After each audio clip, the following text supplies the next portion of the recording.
میرا نام حسن اللہ یاری ہے. آپ شیعوں کو چیلنج کرتے ہیں, آپ آ جائیں یہاں پر, ہم صرف آپ کے مصادر سے بات کریں گے, ہم صرف آپ کے مصادر سے بات کریں گے, ہم صرف آپ کے مصادر سے بات کریں گے. ابو بکر عمر کے دامن سے آپ کفر کا طعن پاک کریں, ان کا اسلام ثابت کریں, میں یزید معاویہ کا کلمہ پڑھوں گا اور میں پاکستان آؤں گا کہ آپ مجھے ذبح کریں. نہیں میرے بھائی، ہمارے یہاں صرف ایک ہی کلمہ ہے اور وہ محمد رسول اللہ صلی اللہ تعالیٰ علیہ وآلہ وسلم کا کلمہ ہے. وہی پڑھ لو اور راہ راست پر آ جاؤ. حضرت معاویہ رضی اللہ تعالیٰ عنہ کے نام کا کلمہ پڑھنے کی ضرورت نہیں ہے. ٹھیک ہے العیاری صاحب، تمہارے قول کے مطابق تم ذبح ہونے کے لیے تیار ہو جاؤ، کیونکہ تمہارے دعوے تو بہت بڑے بڑے ہوتے ہیں لیکن تمہارے دعوے میں دم خم کچھ نہیں ہوتا. تمہاری خواہش ہے کہ ہم اہل سنت اپنی کتابوں سے ایمان ابو بکر و عمر و عثمان رضی اللہ تعالیٰ عنہم ثابت کریں. ٹھیک ہے، تمہاری یہ خواہش بھی ہم پوری کر دیتے ہیں. اور ہاں، آخر میں تمہارے لیے ایک نصیحت ہے، اس کو بھی سنتے جانا. یہ وہ نفوس قدسیہ ہیں جن کے ایمان پر قرآن و احادیث سے اتنے دلائل موجود ہیں کہ اتنے تو ابن سبا کی اولادیں بھی نہیں ہیں. میں اختصار کے ساتھ پیش کرنے کی کوشش کرتا ہوں.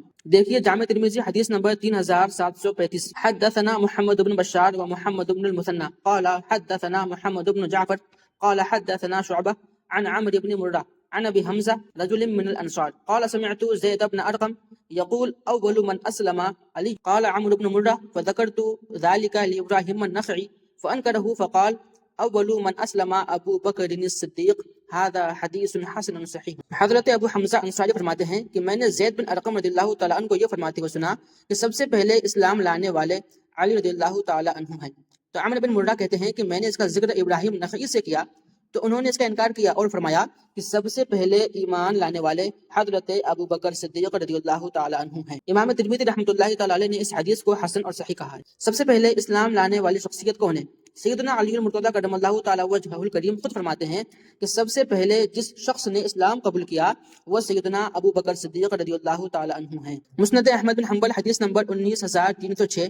اس میں بھی اس بات کا ذکر ہے کہ حضرت ابراہیم نخعی فرماتے ہیں رسول اللہ صلی اللہ تعالیٰ علیہ وآلہ وسلم کے ساتھ سب سے پہلے ابو بکر صدیق رضی اللہ تعالیٰ عنہ ایمان لائے. اور جامع ترمذی حدیث نمبر 3689 میں یہ حدیث پاک موجود ہے کہ حضرت ابو بکر صدیق رضی اللہ تعالیٰ عنہ تو وہ ہیں کہ جن کے لیے حضور اکرم صلی اللہ تعالیٰ علیہ وآلہ وسلم نے فرمایا اے ابو بکر تم جہنم سے آزاد ہو. اب آپ بتائیں کہ جس شخص کو حضور اکرم صلی اللہ تعالیٰ علیہ وآلہ وسلم نے جنت کی بشارت دی ہو اور جہنم سے آزاد فرمایا ہو، کیا ان کے ایمان پر کوئی مومن شک کر سکتا ہے؟ آگے دیکھیے جامع ترمذی حدیث نمبر 3681. حضرت عبداللہ بن عمر رضی اللہ تعالیٰ عنہما سے روایت ہے کہ اللہ کے رسول صلی اللہ تعالیٰ علیہ وآلہ وسلم یہ دعا کرتے تھے کہ اے اللہ، یہ دو شخص یعنی ابو جہل اور عمر بن خطاب، ان میں سے کسی ایک کے ذریعے اسلام کو عزت و قوت عطا فرما. آپ صلی اللہ تعالیٰ علیہ وسلم فرماتے ہیں کہ ان دونوں میں سے عمر بن خطاب اللہ پاک کے محبوب بندے نکلے. اس حدیث پاک کو امام ترمذی رحمۃ اللہ تعالیٰ علیہ نے بھی حسن اور صحیح فرمایا، اور یہی حدیث مسند احمد بن حنبل حدیث نمبر 5696 پر بھی موجود ہے. سنن ابن ماجہ حدیث نمبر 103. حضرت ابن عباس رضی اللہ تعالیٰ عنہما فرماتے ہیں کہ جب حضرت عمر رضی اللہ تعالیٰ عنہ اسلام لائے تو حضرت جبرائیل امین آئے اور عرض کیا یا رسول اللہ صلی اللہ علیہ وسلم، عمر بن خطاب کے ایمان لانے سے آسمان والوں میں خوشی کی لہر دوڑ گئی.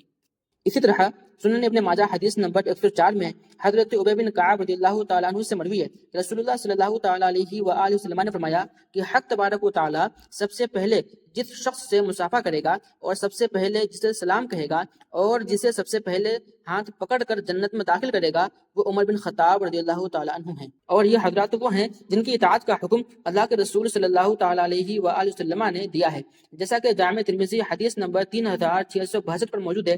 ان حذیفہ قال قال رسول اللہ صلی اللہ تعالیٰ علیہ وسلم اقتدوا بالذین من بعد ابی بکر و عمر. یعنی حضرت حذیفہ رضی اللہ تعالیٰ عنہ سے روایت ہے کہ رسول اللہ صلی اللہ تعالیٰ علیہ وآلہ وسلم فرماتے ہیں میرے بعد ابو بکر و عمر کی پیروی کرنا. اور یہی حدیث مسند احمد بن حنبل حدیث نمبر 23245 پر اور سنن ابن ماجہ حدیث نمبر 97 پر موجود ہے. اور یہ تو وہ نفوس قدسیہ ہیں جن کے لیے جنت میں محل تیار ہے، جیسا کہ صحیح البخاری حدیث نمبر 3242 پر ہے. حضرت ابو ہریرہ رضی اللہ تعالیٰ عنہ سے روایت ہے، فرماتے ہیں کہ نبی کریم صلی اللہ تعالیٰ علیہ وسلم کے ساتھ ہم سب بیٹھے تھے. آپ نے فرمایا میں سو رہا تھا، میں نے خواب میں جنت دیکھا، مجھے ایک محل دکھا اور اس کے پاس ایک عورت وضو کرتی نظر آئی. میں نے پوچھا یہ محل کس کا ہے؟ اس عورت نے کہا یہ محل عمر بن خطاب کا ہے. مجھے ان کی غیرت یاد آ گئی، اس لیے میں محل کے اندر جانے کے بجائے میں واپس ہو گیا. حضرت ابو ہریرہ رضی اللہ تعالیٰ عنہ فرماتے ہیں کہ حضرت عمر رضی اللہ تعالیٰ عنہ یہ سن کر رو پڑے اور بولے اے اللہ کے رسول صلی اللہ تعالیٰ علیہ وآلہ وسلم، میرے ماں باپ آپ پر قربان، کیا میں آپ سے بھی غیرت کر سکتا ہوں؟ یہی حدیث صحیح البخاری حدیث نمبر 3680، 5227، 7023 اور 7025 پر موجود ہے، اور صحیح مسلم حدیث نمبر 2395 اور سنن ابن ماجہ حدیث نمبر 107، مسند احمد بن حنبل حدیث نمبر 8470 پر موجود ہے۔ اور یہ حضرات حضرت ابو بکر صدیق رضی اللہ تعالیٰ عنہ، حضرت عمر فاروق، حضرت عثمان غنی، حضرت علی المرتضیٰ کرم اللہ تعالیٰ وجہ الکریم اور دیگر صحابہ کرام علیہم الرضوان، یہ سب تو قطعی طور پر جنتی ہیں، جیسا کہ جامع ترمذی حدیث نمبر 3746 پر موجود ہے۔ حضرت ابو بکر صدیق رضی اللہ تعالیٰ عنہ، عمر فاروق، عثمان غنی اور علی بن ابی طالب رضی اللہ تعالیٰ عنہ، یہ سب تو قطعی طور پر جنتی ہیں۔ ان کے لیے اللہ کے رسول صلی اللہ تعالیٰ علیہ وآلہ وسلم نے فرمایا، جیسا کہ جامع ترمذی حدیث نمبر 3746 پر موجود ہے کہ ابو بکر فی الجنہ، عمر فی الجنہ، عثمان فی الجنہ، علی فی الجنہ، طلحہ فی الجنہ، زبیر فی الجنہ، عبد الرحمن بن عوف فی الجنہ، سعید فی الجنہ، سعد فی الجنہ، ابو عبیدہ بن جراح فی الجنہ۔ اور یہی حدیث مسند احمد بن حنبل حدیث نمبر 1675 پر بھی موجود ہے۔ اے اہل بیت سے جھوٹی محبت کے دعوے دار، تم ان کے ایمان پر اعتراض کرتے ہو جن کی فضیلت حضرت علی المرتضیٰ کرم اللہ تعالیٰ وجہ الکریم خود بیان فرما رہے ہیں۔ مسند احمد بن حنبل حدیث نمبر 878، حضرت علی کرم اللہ تعالیٰ وجہ الکریم فرماتے ہیں، کیا میں تم کو نہ بتاؤں کہ رسول اللہ صلی اللہ تعالیٰ علیہ وآلہ وسلم کے بعد سب سے افضل کون ہے؟ اللہ کے رسول صلی اللہ تعالیٰ علیہ وآلہ وسلم کے بعد سب سے افضل ابو بکر ہیں، پھر عمر ہیں، پھر دیگر حضرات ہیں۔